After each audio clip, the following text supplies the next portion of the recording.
أعوذ بالله من الشيطان الرجيم. بسم الله الرحمن الرحيم. يا أيها المزمل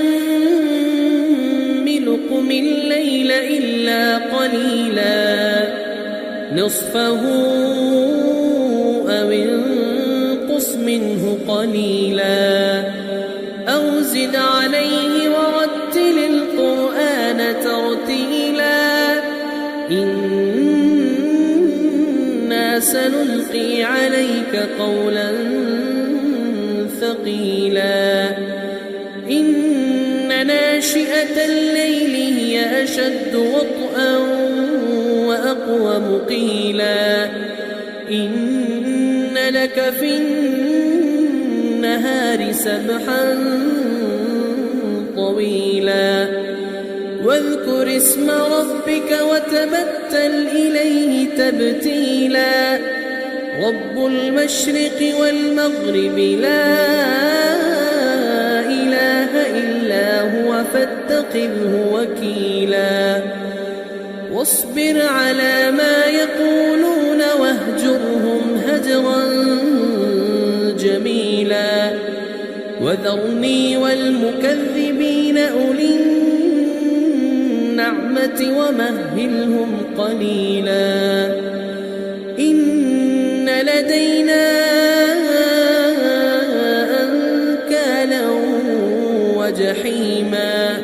وطعاما ذا غصة وعذابا أليما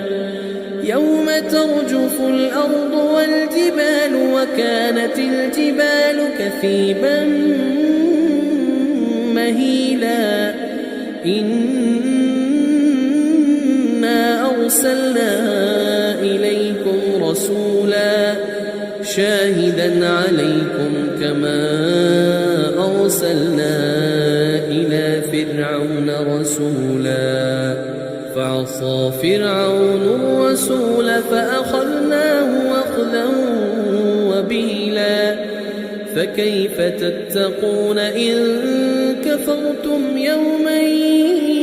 يجعل الولدان شيبا السماء منفطر به كان وعده مفعولا إن هذه تذكرة فمن شاء اتخذ إلى ربه سبيلا إن ربك يعلم أنك تقوم أدنى من ثلثي الليل ونصفه وثلثه وطائفة من الذين معك والله يقدر الليل والنهار علم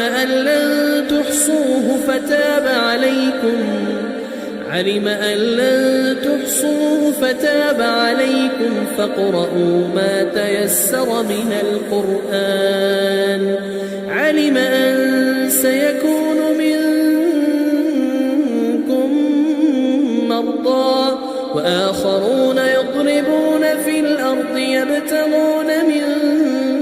فضل الله وآخرون يقاتلون في سبيل الله فاقرؤوا ما تيسر منه وأقيموا الصلاة وآتوا الزكاة وأقرضوا الله قرضا حسنا وما تقدموا لأنفسكم من خير تجدوه عند الله هو خيرا وأعظم أجرا واستغفروا الله